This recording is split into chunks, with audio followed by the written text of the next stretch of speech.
Tonight, the long road to progress. 50 miles of roads in Exuma to be paved. How one public-private partnership is working out. From victim to advocate, the story of two Grand Bahamas sisters determined to address high school bullying.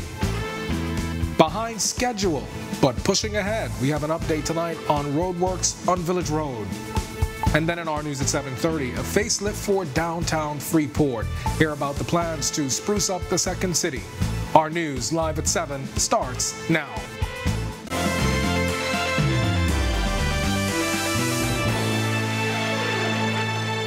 Welcome to our news live at 7. Thanks for joining us. I'm Kendino Knowles. A $60 million project to upgrade 50 miles of road on Exuma is steadily progressing. The massive work made possible by a public-private partnership. Bethany McDermott was on the ground today as senior government officials and company executives inspected the work done so far. A public-private partnership between the government and the Bahamas Striping Group of companies making way for infrastructure and over 50 miles of road improvement on Exuma. The project also a major source of jobs. On the ground today, Bahamas Striping Group of companies Managing Director Alan Albury. Currently, we are just about 7 miles into the project, and typically you're looking at about $1 million we're looking at about $7 million into the project thus far.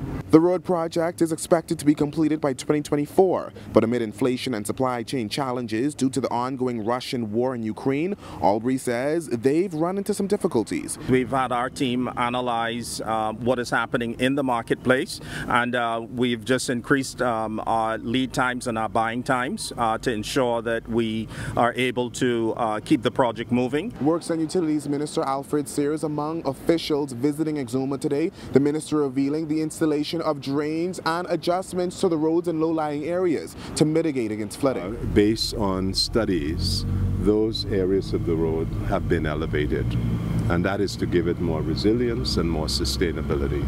The public-private partnership between government and BSGC also making way for upgrades to the track at the Ellen Coakley High School, with bleachers and bathrooms also being constructed. The work's pegged at $250,000 and is set to be completed by December and ready for use by fall 2023. I'm going to make sure that we have area that the wheelchair can access this. So the whole idea is to bring this facility up to international standards. Officials also touring the asphalt plant and telling reporters that work on the project starts at 5 a.m. daily to ensure the work gets done. It takes us between 5 to about 7:30 to have the first batch of mix come out the plant. That is when we know we have a consistent mix, and we would start our process of testing, and then we would start our dispatch process. Now officials also telling us Bahamians from Exuma, New Providence and Grand Bahama are all employed on these projects. Reporting from Georgetown, Exuma, I'm Bethany McDermott. Thanks, Bethany. Well, two murder convicts losing their fight against murder convictions and sentencing in the Court of Appeal.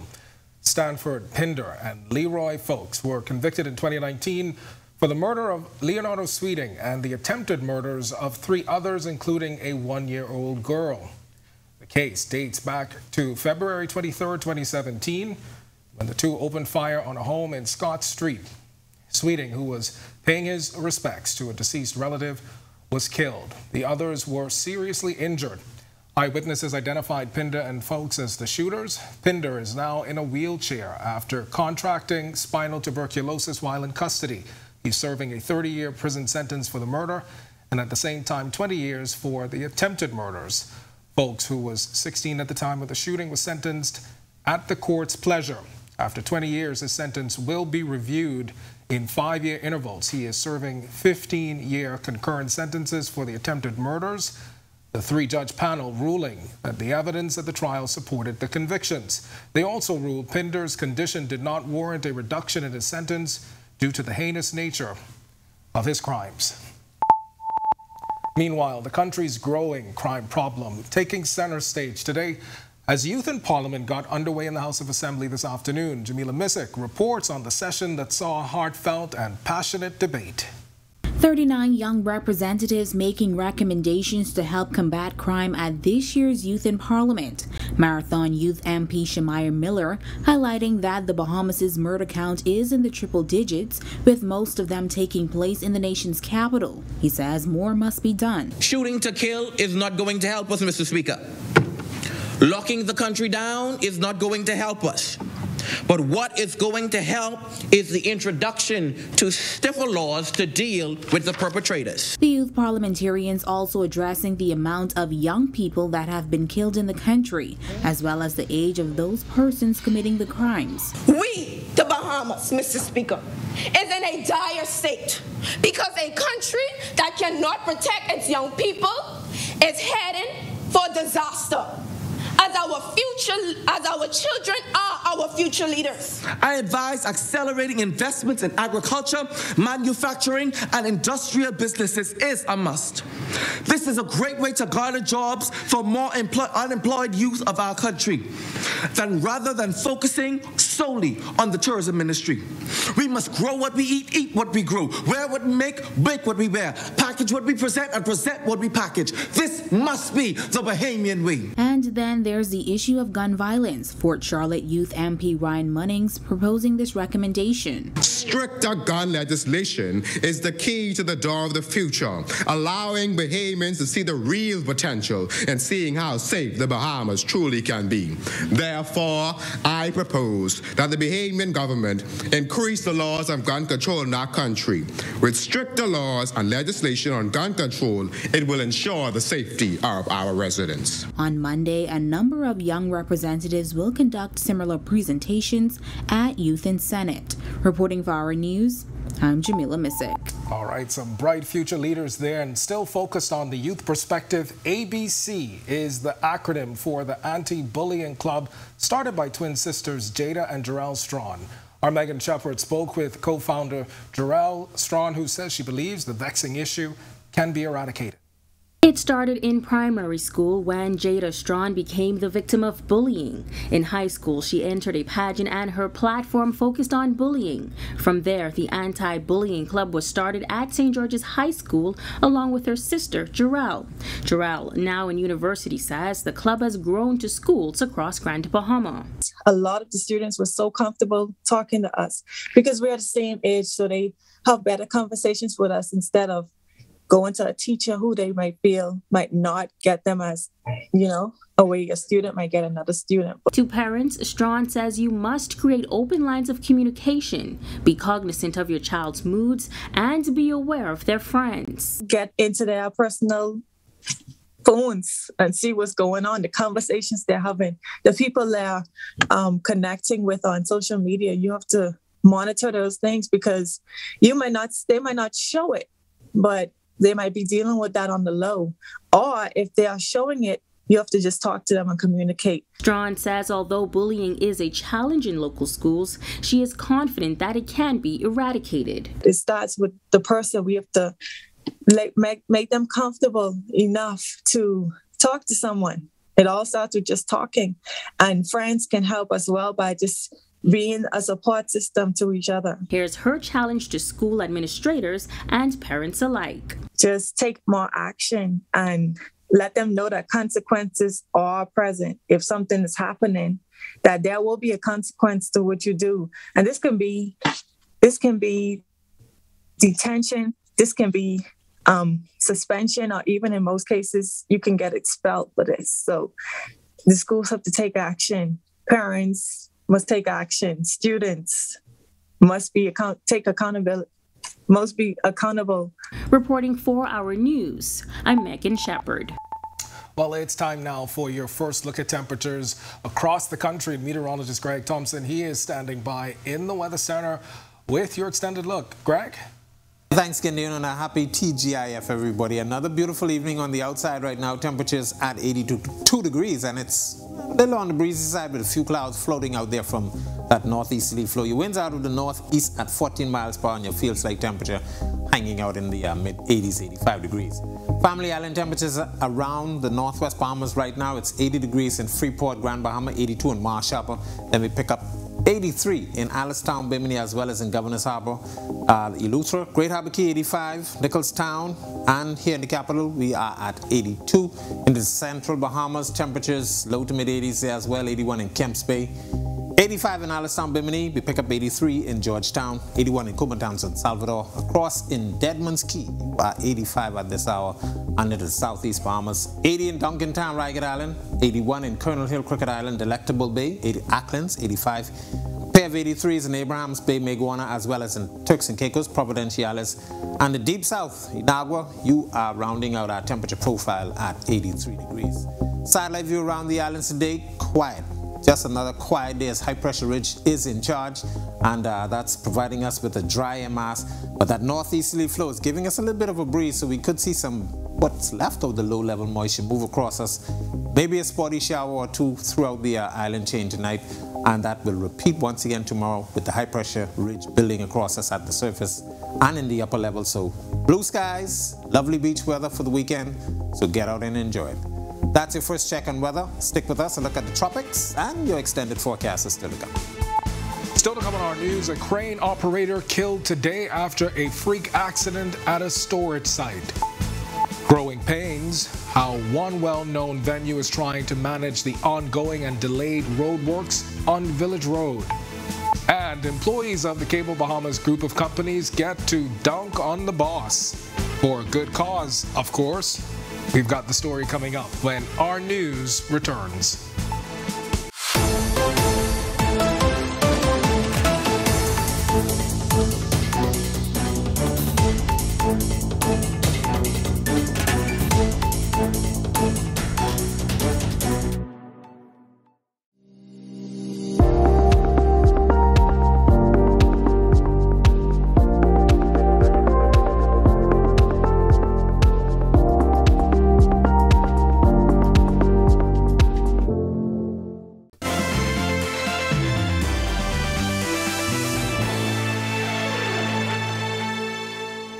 A freak accident killing a crane operator today around 11 o'clock this morning. A man in his 70s was struck and killed near the Broadcasting Corporation's Centerville headquarters. He was reportedly at a storage facility moving bundles of steel onto a trailer when a gust of wind dislodged a bundle.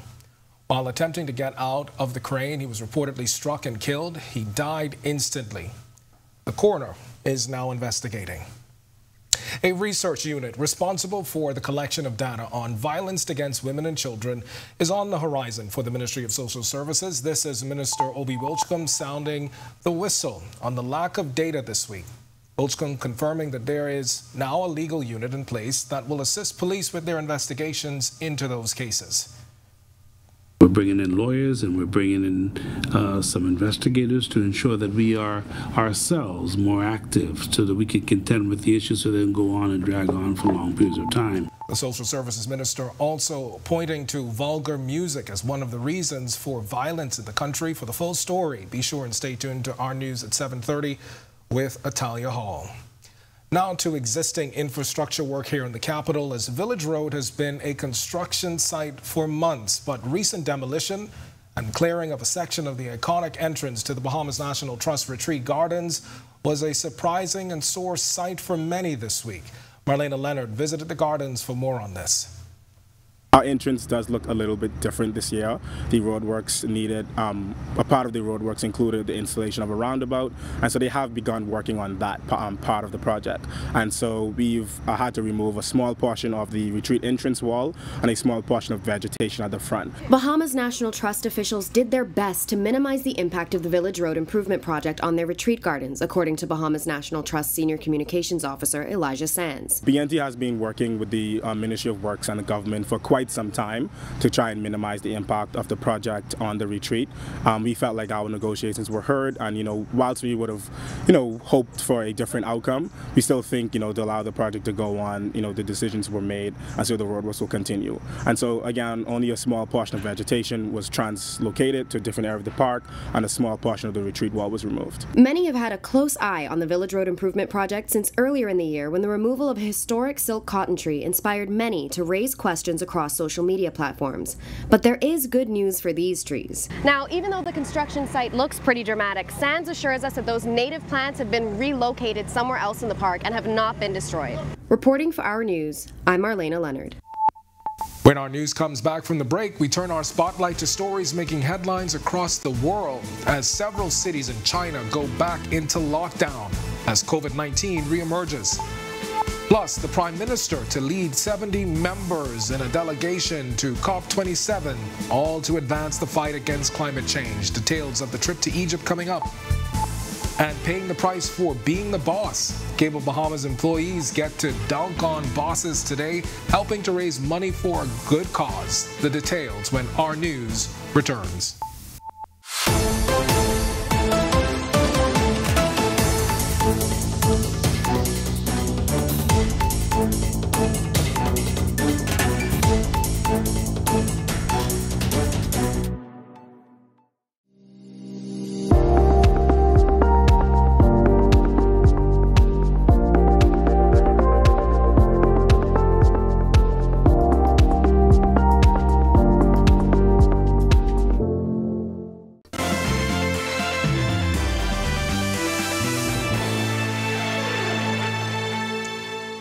This is Our News. Welcome back. We turn our attention now to stories making headlines across the world.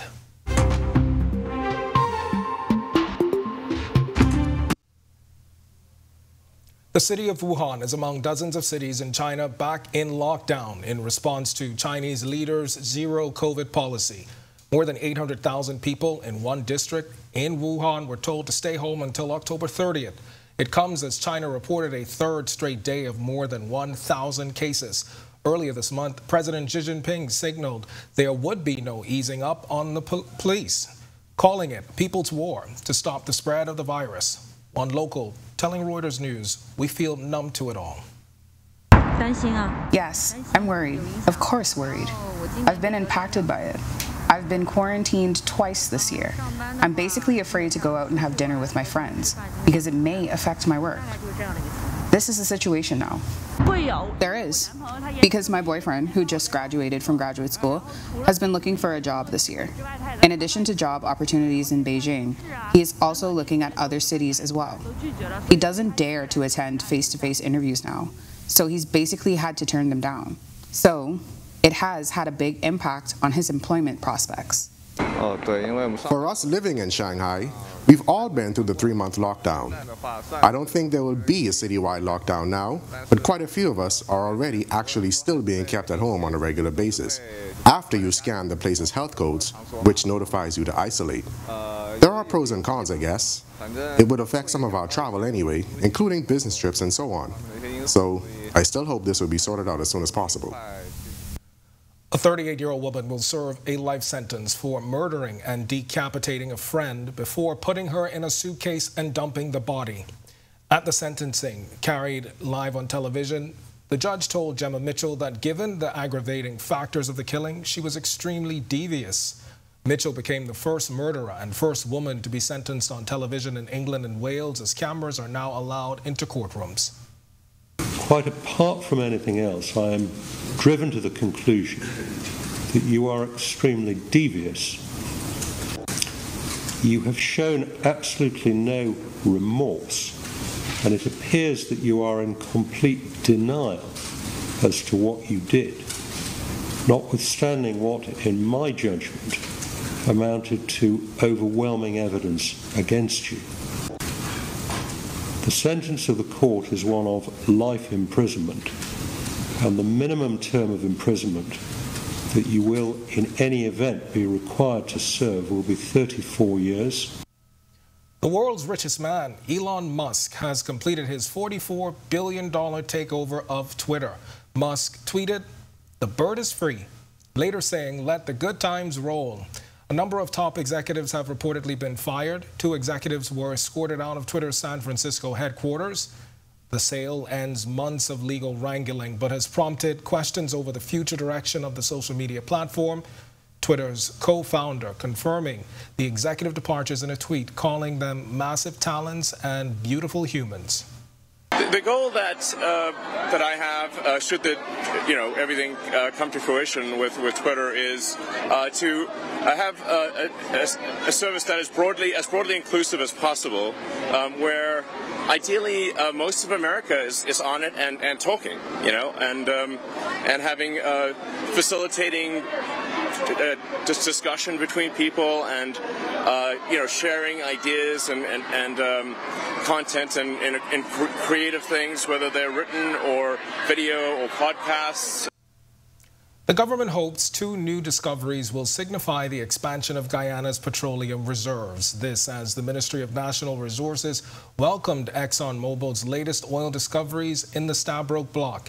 Since 2015, more than 30 discoveries have been made within that block. The rate exceeds the petroleum industry average. The Minister of Natural Resources, Vikram Bharat, says the highly anticipated bidding process for the oil blocks off Guyana's coast will attract new and emerging big petroleum corporations. The government of Guyana says it remains dedicated to the sustainable exploration and development of Guyana's oil and gas resources in accordance with international best practices for production. This is Guyana's president speaking earlier this year to its entrance in the market. And we have made it very clear to the U.S. that we are going to continue an aggressive path to operationalize and to capitalize on our hydrocarbon potential. And finally, in regional news, a Christian media group in Jamaica is urging government to be careful in pursuing the regulation of religious activities in public schools, arising from this week's bizarre incident at a high school in St. Andrew. The school has reported several students fainted or broke out in screams after a teacher offered prayers during a devotion on Wednesday morning, forcing the administration to dismiss class early. The Ministry of Education has since conducted an investigation to determine protocols to guide devotions in schools. The Association of Christian Communicators and Media says the ministry must take into account the fact that public school systems, for the most part, were established on moral and legal foundation grounded in the Christian faith. Meanwhile, a delegation of 70 will be traveling to Egypt this month for COP27, according to climate change and environmental advisor Rochelle Newbold. Newbold says of that 70, Prime Minister Philip Davis, Agriculture and Marine Resources Minister Clay Sweeting, and Attorney General Ryan Pinder are the only cabinet ministers on the trip. We have representation from the Ministry of Education, the Ministry of Health, the Department of Meteorology, the Department of Agriculture. We also have CSO Bahamas. We have various other private sector, 4 other private sector companies that are going with us as well. And then we have a large youth delegation that's going this time as well. All those individuals that I said were going, self-funded. Government will only foot the bill for its technical members. She says top priority for officials on this trip is climate finance. Over the course of the last 8 months, our technical team have been following and instigating the negotiation for new and additional financial resources. Yes, that $100 billion we know was on the table. They have up to $80 billion. They're still looking at ways to see how they can give us the other $20 billion. Okay, that's fine. But let's talk some real hard cash in the reality of where we stand, and that's the new and additional finances. We've all agreed that that is coming. What is that going to look like? When our news comes back from the break, today in history, find out interesting facts about the day that was October 28th. Plus, Greg is back with your extended weather forecast. And then in our news at 7:30, calling all wine connoisseurs. The annual Wine and Arts Festival returns this weekend. The story when our news returns.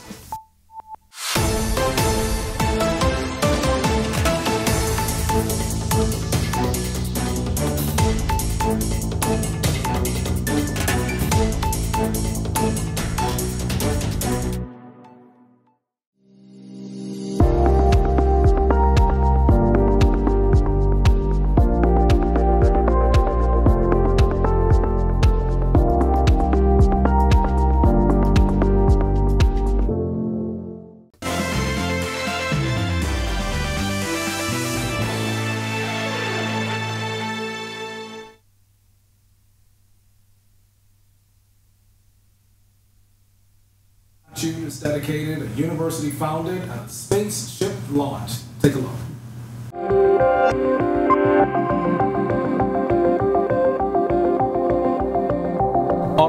28, 1636, Harvard University, the oldest institute of higher learning in the United States, was founded by the Great and General Court of the Massachusetts Bay Colony. This 1938 video showing Walt Disney and Governor General of Canada, Sir John Buchan, at a graduation ceremony where they received honorary degrees. As of this year, Harvard is ranked number 3 out of 443 national universities. Then on this day in 1886, the Statue of Liberty was dedicated by U.S. President Grover Cleveland. The statue, a gift from the people of France to the people of the United States, and was erected on Bedloe's, later Liberty Island in Upper New York Bay. In 1914, American physician and medical researcher Jonas Salk, who developed the first safe and effective vaccine for polio, was born. Then, 41 years later, in 1955, American computer programmer and entrepreneur Bill Gates, who co-founded Microsoft, the world's largest personal computer software company, was also born. Also born on this day in 1967, American actress Julia Roberts, whose deft performances in varied roles helped make her one of the highest paid and most influential actresses in the 90s and early 2000s. Then in 2007, Argentine lawyer and politician Cristina Fernandez de Kirchner became the first woman elected president of Argentina. And finally, in 2009, National Aeronautics and Space Administration, NASA, launched Ares-1X rocket. 3, 2, 1. Ignition and liftoff of Ares-1X. Testing concepts for the future of new rocket design. Flight test mission was to bring NASA one step closer to its exploration goals, to return to the moon for ambitious exploration of the lunar surface, then to travel to Mars and destinations beyond.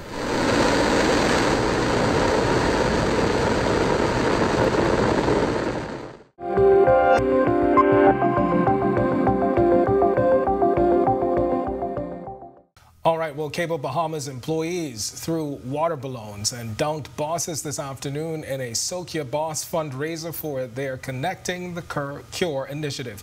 We caught up with one VP to tell us why she volunteered to be among the almost 40 bosses up for dunking on the list. Cable Bahamas has sponsored this event in partnership with our business partners and with the Cancer Society to raise funds for the past few years. And we think it's a worthy cause to be able to help to fight cancer and to support those in need. Last year, I think we raised $4,000. I think the aim is to double that to $8,000 to $10,000 between employee donations as well as company donations, and buying raffle tickets, buying sweets, and buying all of the other things that we're offering during this time to help to raise funds. Now, to watch that and any of the stories you saw tonight, visit ournews.bs. And remember, you can share them with your family and friends right from the Our News Facebook page. That does it for us in News at 7. Joining us now is Italia Hall with the latest headlines. Italia? Yes, Ken, that Dunk Your Bosses initiative was quite a hit. I even got an opportunity to take part in that initiative. I purposely stayed inside because I knew they were going to hit Jerome. We did. And I didn't want to be caught up. Enjoyable, but it was overall a great initiative by Cable Bahamas and Corporate Bahamas. And coming up, Family Islands dominating the news tonight with progress on roadworks in Exuma and a planned overhaul of downtown Freeport. Facelift for Freeport. Find out what's on the drawing board for downtown Freeport. Rape is rape. Some of the highest ranking women in government making their positions known at a UB forum. Plus, a recently completed audit of BTVI shows some irregularities. The president is responding. And later, the Wine and Arts Festival returns. We will tell you everything you need to know if you plan on going. Our news live at 7:30 starts in a moment.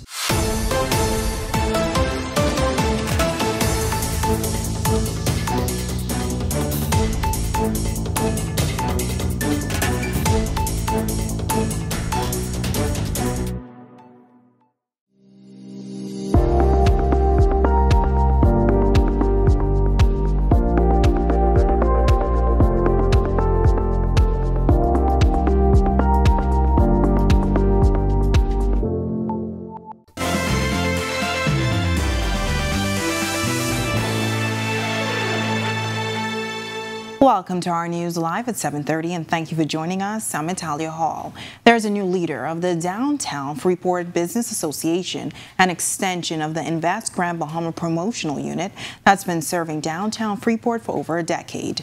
The new president of the DFBA, Anton Brooks, says a new board was also elected recently and comprises of people from a cross-section of the downtown community, including a number of major corporate entities. I believe in the future of downtown Grand Bahama, I believe that it is poised. I know we hear a lot of times people say that things are in the pipeline, but as you can see in the background of me, Solomon's is opening up, and with Solomon's being open, that has brought new life downtown. We see an emergence of businesses that want to move back downtown. And in addition to Solomon's, the Public Relations Director and Social Media Coordinator Alex Thompson says a tertiary institution is now downtown as well. That's an entire community of persons that is going to need food, they're going to need some place for entertainment, they're going to need a place for downtown. So I personally want to invite entrepreneurs, think about it. Listen, we need more food places. We need a coffee shop. We need some place that when these kids are on their break from their classes, they can come and use some Wi-Fi. And she's encouraging business owners to take advantage of the Grand Bahama Port Authority's diversity waiver. Have a license waiver for 1 year for any unique and different business.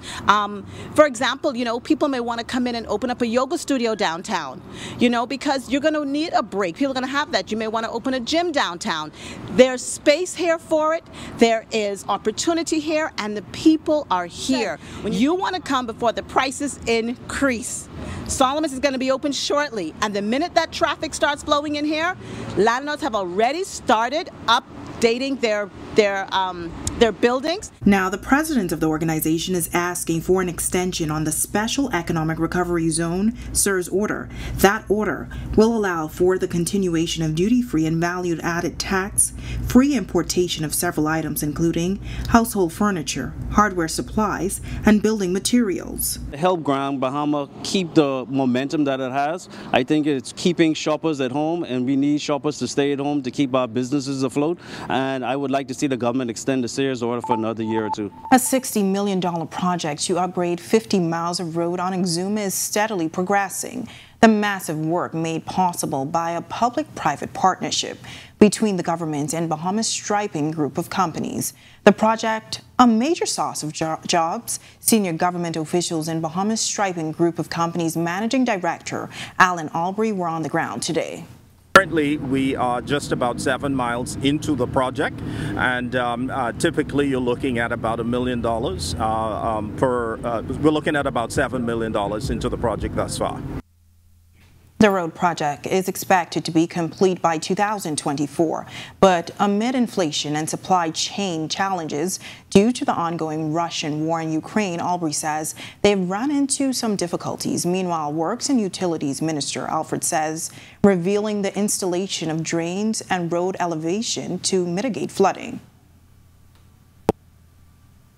What we've done is we've had our team analyze what is happening in the marketplace, and we've just increased our lead times and our buying times to ensure that we are able to keep the project moving. Some areas are what we call flood prone, and in those areas, based on the engineers can better explain, based on studies, those areas of the road have been elevated.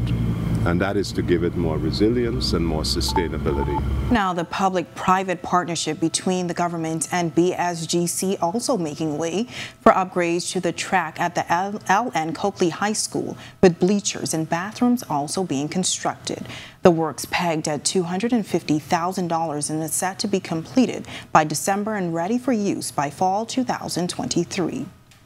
While rape is rape, so says State Minister for the Public Service, Pia Glover-Roll. The minister was among panelists last night discussing gender balance in politics. Other panelists included former Attorney General Allison Maynard Gibson, Free National Movement Senator Michaela Barnett Ellis, and former Senator Jennifer Isaac Dotson. One of the issues discussed was the new proposed sexual offenses legislation, more specifically marital rape. It doesn't matter how we define it, if we add marital in the front of it. The definition of rape is a sexual act without consent. That isn't defined by a relationship. It's the act. And I am very encouraged and pleased to see that the administration that I serve with, this administration, has taken this very seriously in terms of ensuring that we immediately got to the table with the stakeholders to continue the conversation. And I say continue because obviously it's been ongoing for a while. The panel discussion at the University of the Bahamas was hosted by the local chapters of Delta Sigma Theta sorority. Free National Movement Senator Michaela Barnett Ellis was also among the featured speakers. We need to have the discussions so that we can share the information, share our experiences, and share what we know about the legislation. Because really, this is a matter which, for many female politicians and women's groups, we have studied. We've looked at the legislation. We've taken it apart. We've put it back together. We've looked at other jurisdictions. So we're in a prime position to engage in those conversations. Social Services Minister Obi Wilchcombe admitting that there is a lack of data within the department related to violence against women and children. He says that's one of the challenges he met when he became minister, adding that while they are provided with some statistics, he and his team are now in the process of creating a research unit that will be responsible for collecting that data. Because without data, it's very difficult to contend with the issues. Now, we know there's some 60 or so active cases that we're looking into. And one of the problems that we've had is how busy the police is, the fact that they have a tremendous amount of work on their plate, and how do they get to some of the issues that we must contend with. Children's violence, some 1,500 cases that are pending. So you have these number of cases that we have to contend with. Now, the Social Services Minister says he believes a large amount of issues relating to violence in the country is connected to the vulgar music that is often played on the airwaves. Well, I think the regulators have to look at what's being aired, and also the radio stations have to look at their formats. Recently, the Broadcasting Commission in Jamaica issued a directive requiring broadcasters to take immediate steps to prevent the transmission of any recorded material that promotes or glorifies illegal activity. Now, when Wilchcombe was asked whether or not that should be considered here in the Bahamas, here's what he had to say. I'm not necessarily in support of bans, because I do believe in the freedom, but I also believe there ought to be in a society certain standards. It's time to take a look at our weekend weather. Here's meteorologist Greg Thompson. Good evening, Greg. Thanks, Natalia, and a happy TGIF, everybody. A pretty nice evening on the outdoors right now. Temperatures very comfortable, 82 degrees with a few clouds. It's a bit on the breezy side. The winds are out of the northeast at 14 miles per hour, and your field slight temperature at 85 degrees. Taking a look at temperatures, well, really satellite view around the islands. Quiet. We have a ridge of high pressure still in charge, and that ridge is continuing to dominate our weather with some very nice conditions. Blue skies today. We had some patchy clouds that brought in a few small sprinkles. Some of those occurring up near the Grand Bahama and the Bimini area early this morning. But all in all, that high pressure ridge will remain the dominant weather feature throughout the night and into the weekend. So we're looking for some more pleasant weather. That's your quick look at weather. Stick with us and look at the tropics, and your extended forecast is still to come. Still to come on our news, questions raised in a recent audit of BTVI. Hear what the president had to say when asked about it today. Plus, the crime rate in Turks and Caicos is on the decline, thanks in part to Bahamian police officers on the ground, calling all wine and art connoisseurs. The annual Wine and Arts Festival returns this weekend. That's coming up when Our News returns.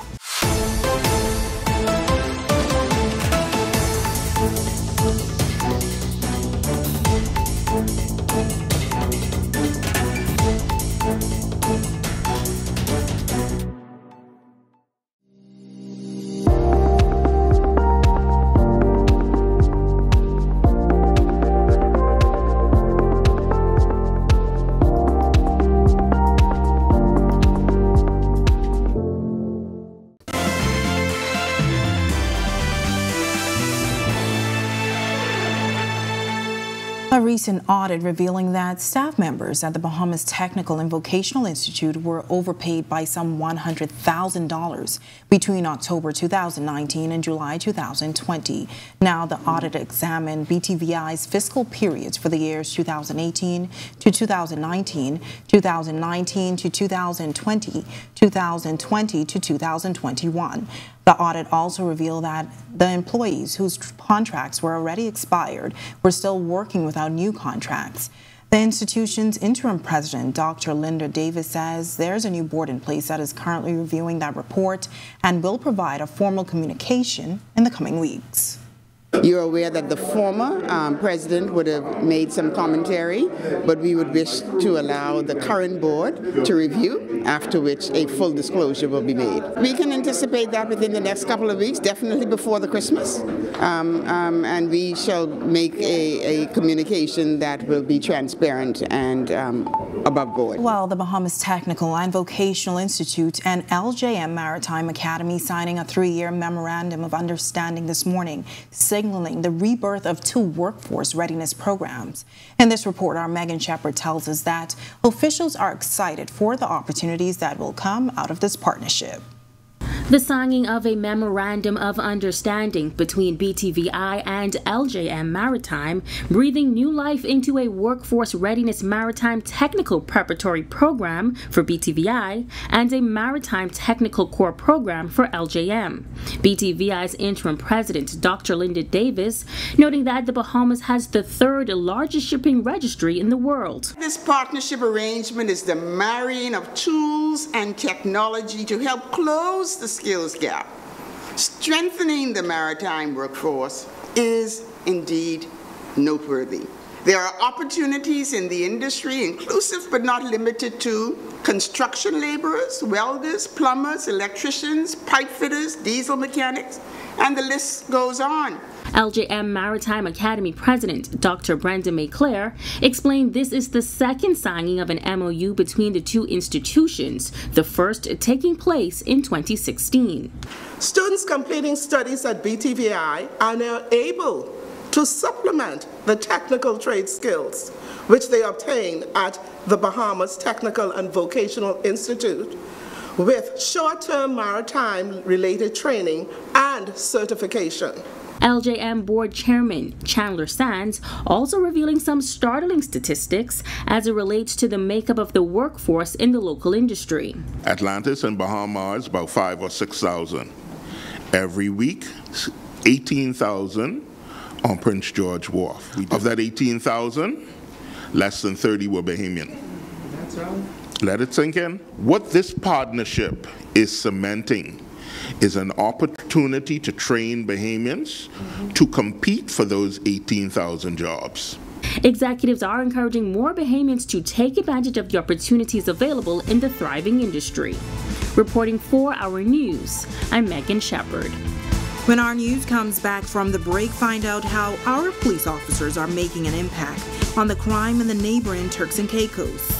Plus, coming up in Sports for You tonight, we'll tell you how the opening ceremony is taking place in Grand Bahama officially kicks off the Tip-Off Classic. We'll also tell you how Bahamas Softball Federation President Jenny Dotson says things are looking good as far as the future of the game. That's coming up in Sports tonight. Looking for something to do this weekend? Well, our Marlena Leonard has the perfect suggestion for you. We have all of the details when our news returns.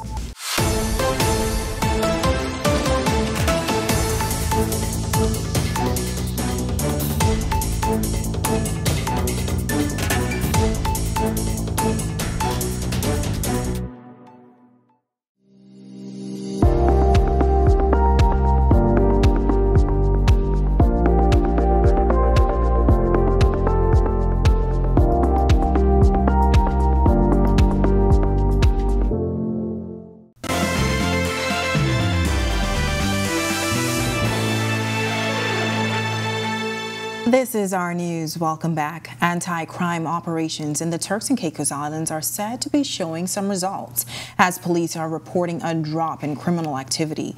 In an address yesterday, Royal TCI Commissioner Trevor Botting says the last 10 days have seen very little criminal activity, with the exception of an attempted robbery in South Dock Thursday morning and a shooting in Q Town. Recent police exercises have resulted in the seizure of drugs, 2 firearms, ammunition, laptops, and cell phones, along with the arrest of 7 suspects and over 21 illegal migrants. The commissioner said the Royal Turks and Caicos Police Force is utilizing the additional manpower it received from the Royal Bahamas Police Force, the United States, and the United Kingdom to ensure criminals remain at bay. He sent this message to residents. If you have a family member involved in crime, expect officers to be at your door. Expect them to be in your house. Criminals cannot hide amongst family, and families cannot hide criminals. Officers on the ground continue to be supported through our aerial colleagues from US law enforcement and the United Kingdom Royal Navy Wildcat helicopter. These support mechanisms are protecting the border of the TCI, which includes the routes frequented by criminals traversing the TCI by illegally entering and leaving. Commissioner Botting expressing gratitude to the Royal Bahamas Police Force and the Bahamian government for their continued support. He says the combined team remains relentless in pursuing criminals and says the island is about to get some more help. In terms of investigation, it is expected that a large number of investigators will be arriving from the UK and funded by the United Kingdom government.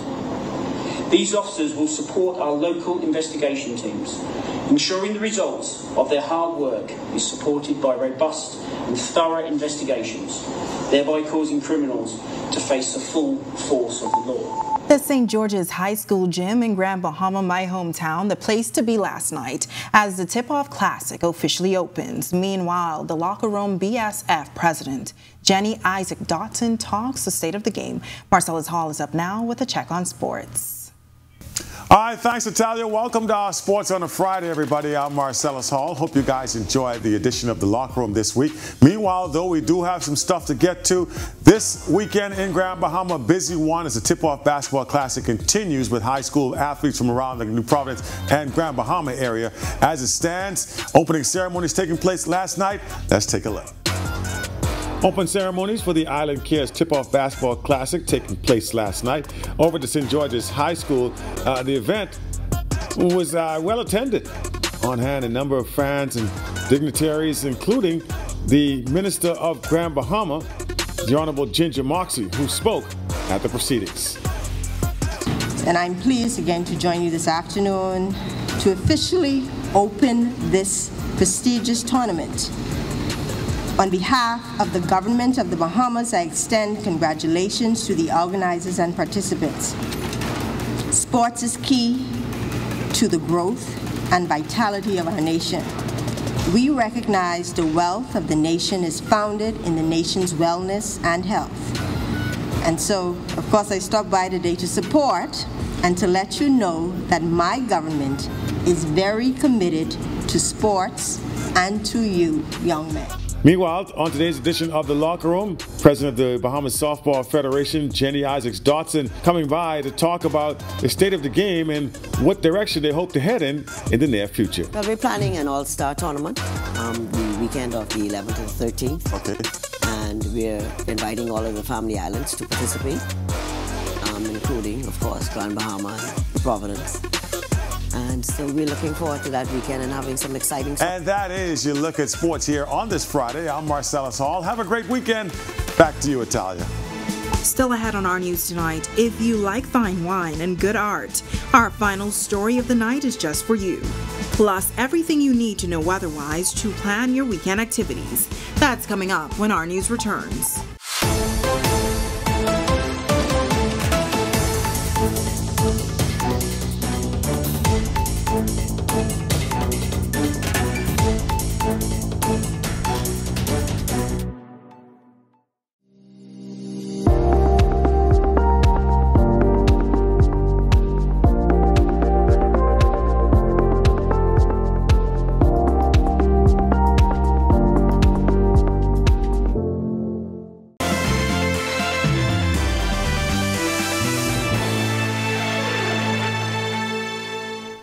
Welcome back to Our News. Are you wondering what your weekend weather will be like? Well, meteorologist Greg Thompson is now up with your extended weather outlook. Greg? Thanks again, Natalia, and welcome back, everybody. We are still tracking the tropics. We have two systems out there. One has weakened over the last 24 hours. That's the one that's to the north and east of the Bahamas, giving it a 10 to 20% chance for formation over the next couple of days. National Hurricane Center still tracking this one, but it's going to be moving towards the north. It will run into some hostile conditions over the next couple of days, so we don't expect much in terms of any significant development of this system. But the other one down in the Caribbean, we're going to continue to watch that one. It's tracking towards the west, not posing a problem for us here in the Bahamas, but it will run into Central America, that is, possibly making it to a tropical depression or tropical storm status by the early part of the end of this week, the early part of next week, as it moves towards the west. And we will continue to watch this one. And of course, the Atlantic hurricane season has just about a month left, and things starting to get slightly busy as we look closer to home into the northeast of the Bahamas, the Caribbean, as well as the Gulf of Mexico for formation of any systems out there. Satellite view showing the what's happening out there. That broad area of low pressure that I mentioned just in northeast of the Bahamas looking a little ragged, and a lot of showers and thunderstorms starting to be more disorganized with that. The other system down in the Caribbean, that's the one that's a little more organized, more showers and thunderstorms associated with that one. And as I mentioned, we'll continue to move towards the west. Here at home, we have high pressure in charge. There is another frontal boundary that's dropping in across the southeast United States, the one that we had across central Florida that weakened. So we expect another one to get here sometime. Should not make it completely through us, but we could see a couple isolated showers with that system. The tropics, rest of it, very quiet at this time. Boating conditions for the northwest and central Bahamas. A caution flag will be in place for you guys tonight to tomorrow, but we expect that caution flag to fall off for the central Bahamas. Northeasterly winds 15 to 20 knots. They will fall to 10 to 15 knots across the central Bahamas tomorrow. Seas 4 to 6 feet over the ocean. Your high tide will be at 10:58 tonight for the southeast Bahamas. Northeasterly flow at 10 to 15 knots. They will have some occasional gusts. Seas will be running 2 to 4 feet over open waters. Here's a look now at your national forecast.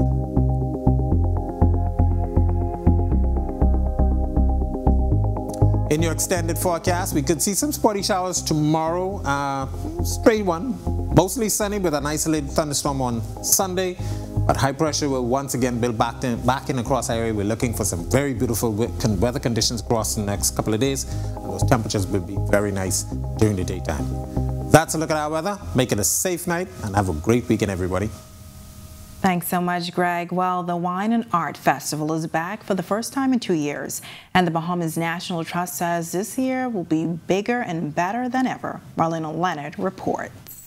This year we're celebrating 30 years of wine and art, so the excitement is there. Though we feel it, we're definitely excited to finally welcome people back to the retreat garden, this beautiful space for the Wine and Art Festival this year. Sands says people can expect this year's festival to be a grandiose affair. So this year we're doing it bigger, we're doing it better, we're not holding back, we're giving people the full experience for the 30th year. Over 60 plus wines are featured at the event, just in the general area. We're going to have over 40 exhibiting artists and local vendors and craftspeople. We're going to have over 10 food vendors selling different food products, and we're also going to have some culinary demonstrations. Certain tickets even include access to a VIP champagne lounge and beer garden after parties. Sands says they're hoping for a weekend turnout in the thousands. And although there are roadworks going on nearby with the Village Road Improvement Project, he says it won't affect event parking at Queen's College. Sands also confirmed that the roadworks will halt for the weekend's festivities. Everybody has the question, you know, how has the Village Road Improvement Project, all roadworks, affected the retreat garden, and how will it affect wine and art? The short answer is the show will go on. For those concerned about payment methods after some experienced issues with last weekend's festivals, Sands says the Wine and Art Festival will be offering 3 payment methods: cash, card, and even sand dollar. And the best part is, while you're enjoying your wine and art, you are directly supporting the Bahamas National Trust. All of the proceeds made this weekend go directly back into supporting the country's national parks. This year, for the first time, you can skip the lines and purchase tickets online at bnt.bs/wineandart2022. Reporting for Our News, I'm Marlena Leonard. Report. It looks great. And thank you for joining us for Our News tonight. On behalf of the entire team, I'm Natalia Hall. We'll see you tomorrow night for Our News Weekend with our Jamila Mizik. She is in the seat. Until then, have a great evening.